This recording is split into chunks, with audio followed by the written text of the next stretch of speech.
How's it going, everyone? Welcome to another ARK bonus, and today we're going to be discussing, in my opinion, the best late game tames that you should tame if you want to succeed in ARK Survival Evolved. Now, again, just like the early game tames and mid game tames videos, these are my personal preferences, my personal recommendations, and they directly apply to Survival Evolved. They may or may not apply to Survival Ascended, depending on how the game changes, if it changes, depending on what the devs do. But the first creature we're going to be talking about is actually not the Quetzal. Quetzal's going to be number 2. It's going to be this little dude on my shoulder, the Hesperornis, believe it or not. Now, these guys, they are passively tamed just like otters. You drag up a dead fish to it, you feed it, but these guys, they will aggro on you if you're not careful about it. But they're also a really good source of organic polymer. But their main use is the golden eggs. Now, the golden eggs are a pain in the butt to get, but if you do not have access to one of the creatures that is going to be on this list later, then the Hesperornis, which just took a big old poop that fell through the mesh, is the creature for you. Yeah, the Hesperornis or the duck. A lot of people call them different things. Yeah, you can find these guys anywhere there's water. Chances are you could find a Hesperornis. Right by the red ob is a good place to search. If not, check the rivers and streams at the edge of the swamp. You can find them there. Basically, anywhere there's fish, there's Hesperornis. But they will eat the fish before you have time to get said fish. And if you're dragging the fish's body and accidentally release it, they can dart and eat it, and you will get no taming effectiveness from it. So taming these guys can be a pain in the butt, but that's what you need for the golden eggs. And I do have a female as well, and the best way to do it is to send them fishing, and out of every so many fish, I don't want to say, I think it's every 10 fish. I believe it's every 10 fish. I could be wrong, they could have changed it. There's a chance of a golden egg being laid, but that chance is super, super low. Most likely they're going to lay a normal egg, and a normal egg you can use for, I believe, simple kibble. But if they lay the golden egg, you can use that for extraordinary kibble if you have yet to get one of the creatures that is coming up later on this list. So yeah, that is the Hesperornis. Now to move on to creature number 2. Okay, so creature number 2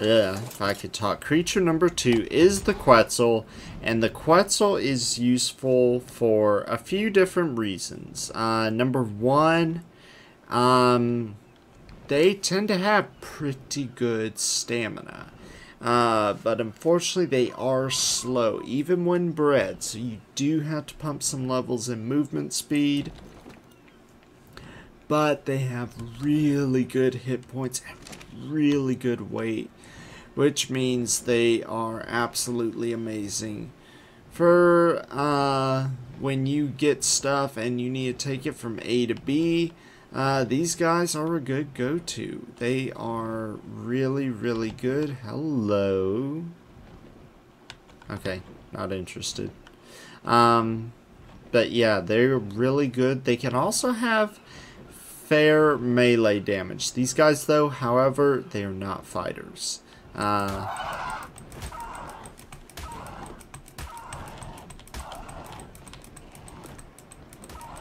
Yeah, see, we're hitting for 100, and that Pelagornis stood no chance against us. So yeah, but the Quetzal, they are, in my opinion, they are good because they are excellent for transportation. So if you get a breeding pair of Quetzals, normally they don't come in this color. I have the summer event running.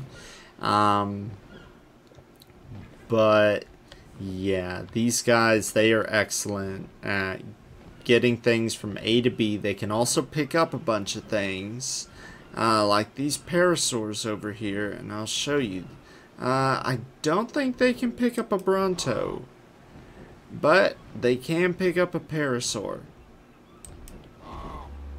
See?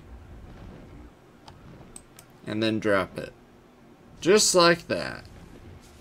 Yeah, so Quetzals, mostly I use them for getting from A to B, but you can use them for a variety of things. They don't have weight reduction on things like Argents do, which is unfortunate.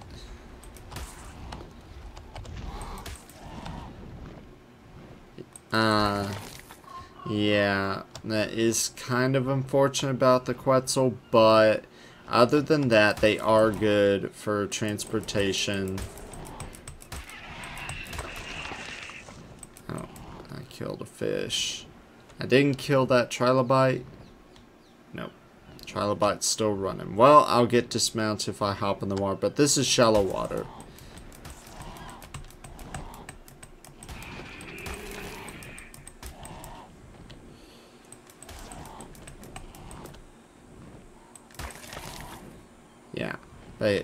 Yeah, these guys, they're not waterproof. See? You get dismounted. So, don't land in the water with these guys. Bad things will happen if you do that.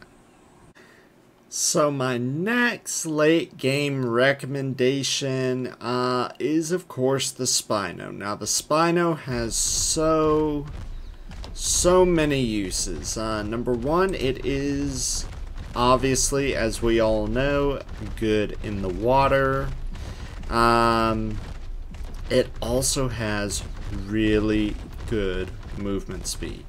Here, and they hit like a truck. Watch this. Okay, 120, now 180 with the right click standing up. That is not half bad. Plus, when we run down here this way, when you're on all fours, you have better movement speed. Ooh, Guanodon. Oh, I killed a bug. Okay, good for us. But once you get in the water, look at how fast we move. We get a water buff that stays with us for 30 seconds. Let's take, and look at how much we're hitting for now. 207. Thank you, Theory. Yeah. Not half bad. These guys are beefy, they are tanky, they can dish out a beating, they can take a beating. These guys are boss fight worthy. Yeah. So, they are not half bad. And hey, Hesperornis. Just as I suspected.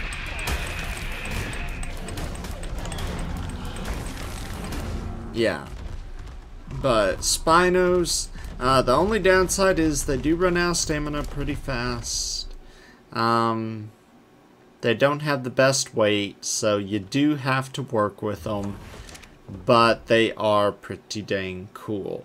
And in my opinion, very much worth it. And their saddle is unlocked at 71. I forgot to show the Quetz saddle, by the way. Quetz is 76, so you'll be getting a Spino earlier. But the Spino, you do need silica pearls for its saddle. So you are going to have to make sure you're on like a Sarco or something and can run to the bottom of the ocean and grab some silica pearls. Because if you can't, then you can't make a Spino saddle and you can't ride these guys, which is most unfortunate. But look at that. The minute we get wet, we just dish out Just a ton of damage. It's awesome. It's absolutely amazing what a Spino can do. Just absolutely amazing. There is no limit to the Spino. Okay, so the Allosaurus, the next one on our list. They are the first ones of the late game that you can probably get because their saddle is level 67. And you can pick these guys up with a Quetz, I believe, unless they've changed it, and drop them in a taming pen. But these guys, they're normally pack hunters. I only have one. But of course, this one's been really well bred and imprinted. And they just move just lightning quick. I mean, they will just shred through anything and everything. Look at that. I mean, just look at that. It's amazing what they can do. Allos are absolutely amazing. They are beasts. They are boss fight worthy. In a pack, these guys are absolutely boss fight worthy in a pack. They will shred through any and everything once they have that pack buff. These guys can just absolutely tear through. I mean, just look at that now. We have 10k health and 481 melee. These guys, they can just tear through the Megapithecus. I wouldn't pit them. You could pit them against the Broodmother. They're not the best for the Broodmother, and I definitely do not recommend putting them against the dragon because they do take increased damage from the dragon's breath attack, the fire breathing. When the dragon breathes on them, they do take increased damage from that. It's unfortunate, but they can take out the dragon. I recommend a different type of army, but yeah. So the Allo, they are just absolute beasts. You'll find them towards head towards either the interior of the redwoods or go up to any mountain or around the volcano. You can find them there, or you can head up to the mosh pit and find them there. You won't find them on the beaches. You won't find them in the swamp. Occasionally you'll find them on the black sands, but on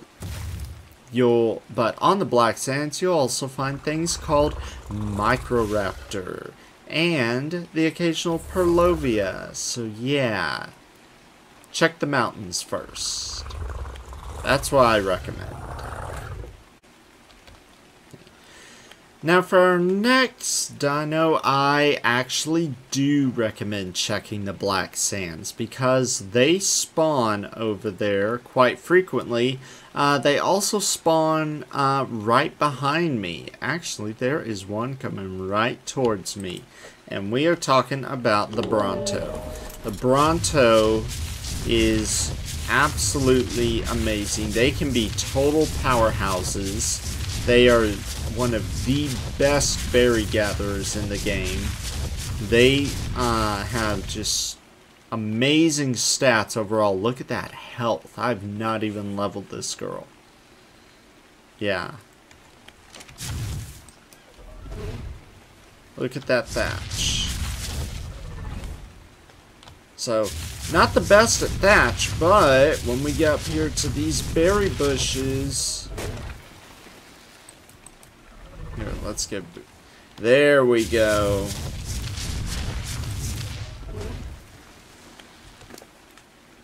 See, look at all that.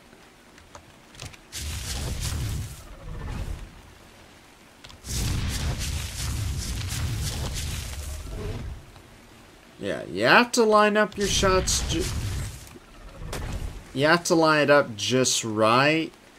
to pull it off, but it is not half bad. They are not half bad. Okay. What is that Bronto? That's a 55. Okay, let's see how hard our Bronto hits for. Here, I'm gonna get its attention. I'm gonna pull it over here.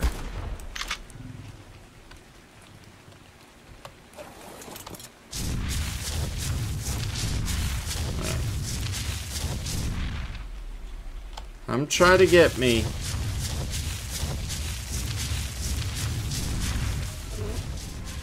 $212. That's what we hit for. And this one's only hitting for 27. So we're going to be taking this one out pretty quick. Yeah.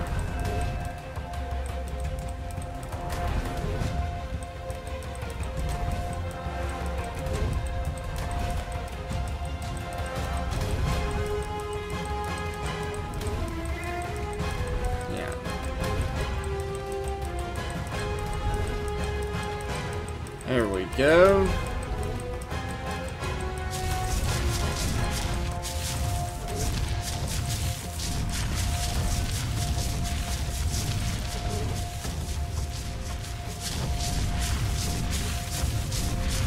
Yeah, now it's taken off, and it's gonna loop back around and try to get us again. But yeah, Bronto saddles, you can get them at level 63, and then 82 is when you'll get the platform saddle. And Brontos, just a heads up, if you haven't paid attention already, they have a ton of torpor. So I recommend, yeah, trank darts and your best long neck rifle, if you're setting your sights on a Bronto.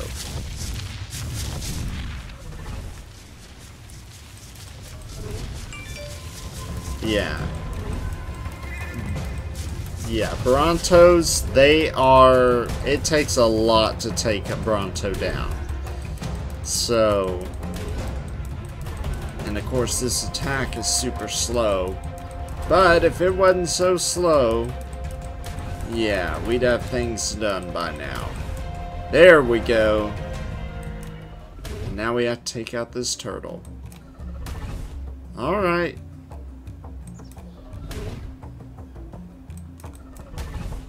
And Brontos, they can't harvest corpses, so, yeah.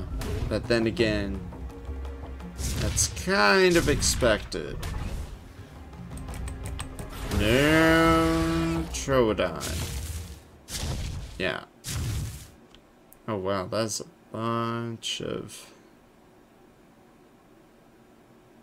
Oh, that's a dodo. I thought that was a Troodon. Oh my gosh. I'm losing it. Put an end to that poor dodo being freaked out. Isn't that right, chompy dude? But not with our regular saddle. No, no, no.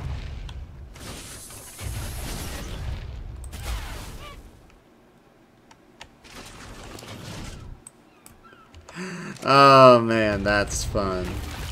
That never gets old. But yeah, the Rex. The Rex.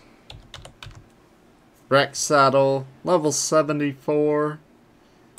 And you can also, after you defeat the Megapithecus at alpha level, you can get the Tech Rex suit. Yeah. And that Bronto is still fresh. Let's go feed you some Bronto. And the Rex, I don't think I need to explain this one too much, because I'm pretty sure everyone who's ever played ARK knows exactly what I'm going to say about the Rex. They hit wicked hard.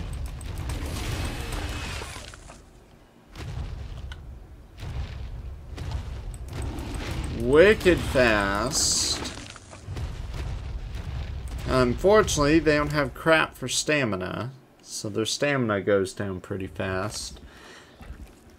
But if you get yourself a good Rex, you can have an insane amount of hit points. Melee damage can just be off the charts. I mean, it is absolutely insane what you can do with a Rex. And not to mention that these guys are boss fight worthy. So that they will just tear through everything except maybe a Giga. A Giga's the one thing, or Carcharodontosaurus, now that those guys have arrived. Those are the two things that a Rex could not successfully beat. And I honestly think... Hey, Calico! And Dillo, too. Okay, I have to wait for that to wear off. Okay. And then we get our stamina back. Yeah. Hey, Dodo. Later, Dodo. But yeah, that's pretty much the Rex.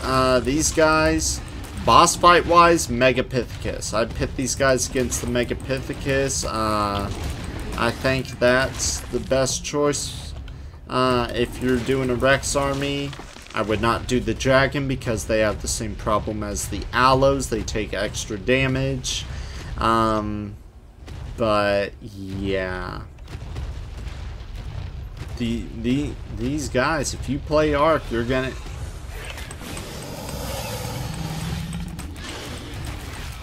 end up taming a Rex at some point.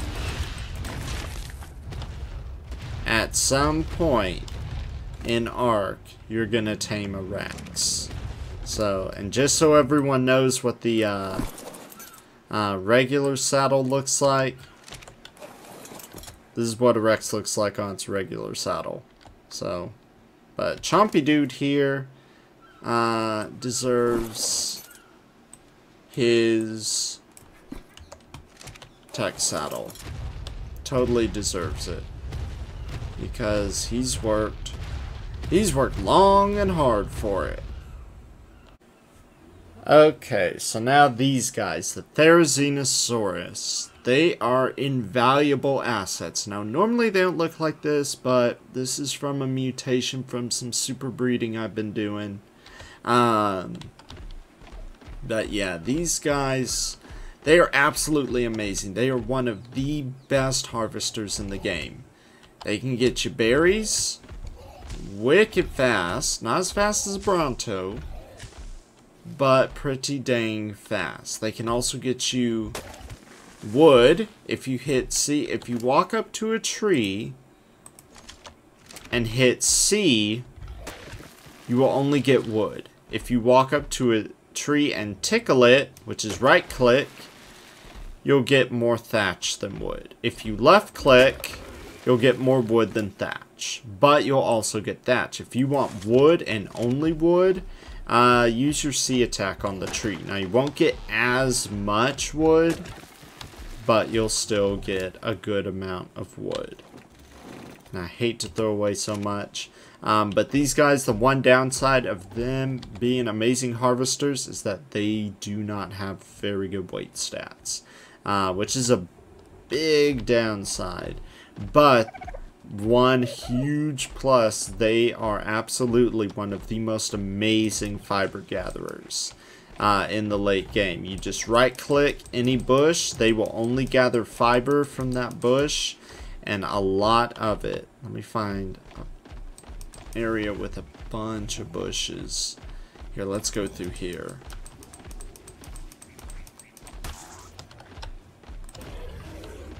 Where'd that trilobite go?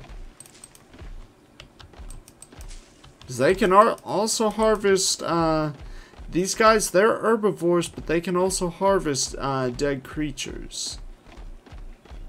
Here, let's gank some turtles. And this guy has boss fight experience, so he has really high stats. I'm going to kill both of these turtles. And then we're going to see... There's that trilobite. Okay, so now we're going to test it. Left click, you gather more meat. Right click, still more meat. C attack. No meat. Okay. Now that's all. We only gathered the chitin. Let's see. Let's try that on something else. Let's find something else. Parasaur. Perfect.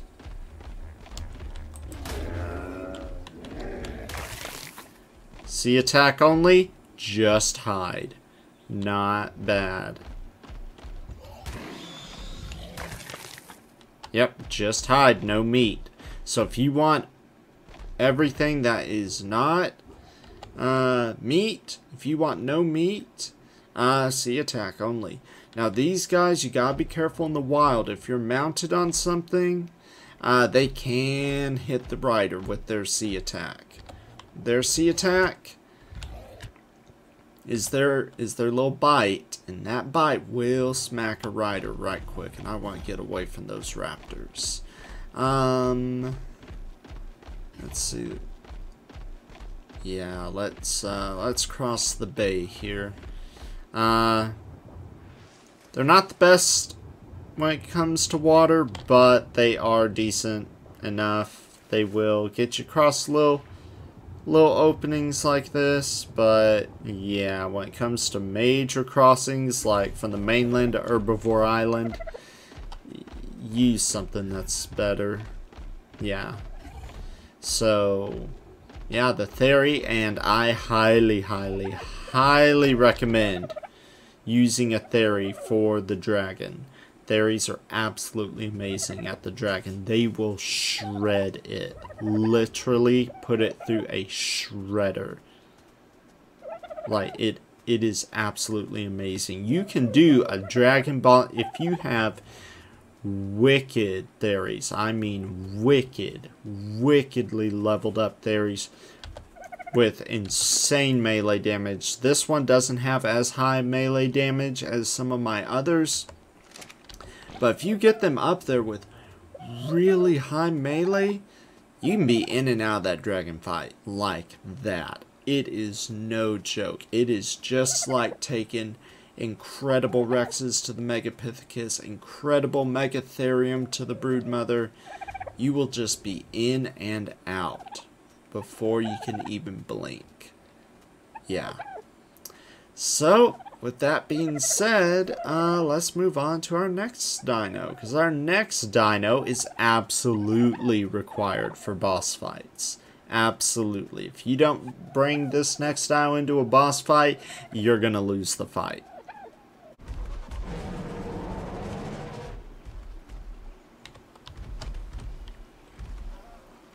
Really? There we go.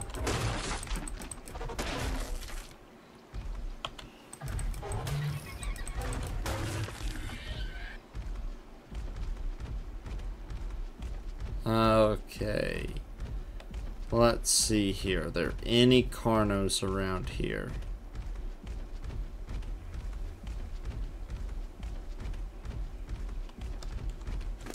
No. And we're out of stamina.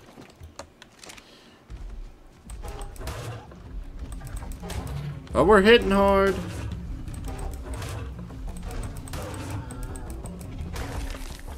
Yeah. Our last dino on this list, the Yutyrannus, also known as the Yuty, the Terrorizer, whatever you want to call it. Yeah, they are just absolutely amazing because they do several different things. Number one, they can fear things. You can send things just running away. Stuff that would normally attack you, if you fear it, it will run away. Because look, let me There's a turtle. Turtles will normally attack you. And then some things, it'll take multiple fear roars. But once they're feared, look, they're running away. Now that turtle hasn't been completely feared. But, yeah. But I want to see if we can find a Carno. Because a Carno, there's something really cool that Yuties can do, tamed Yuties can do to wild Carnos. Now, they can only do this to wild Carnos. They cannot do it to,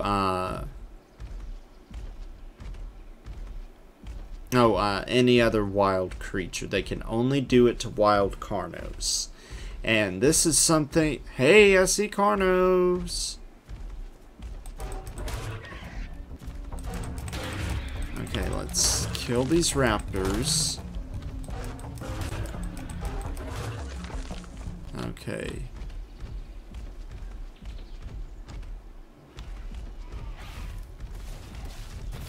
Okay. Okay, and it's attacking us, but look, we've earned its trust for 1 minute. So it's gonna follow us and attack whatever we ask it to.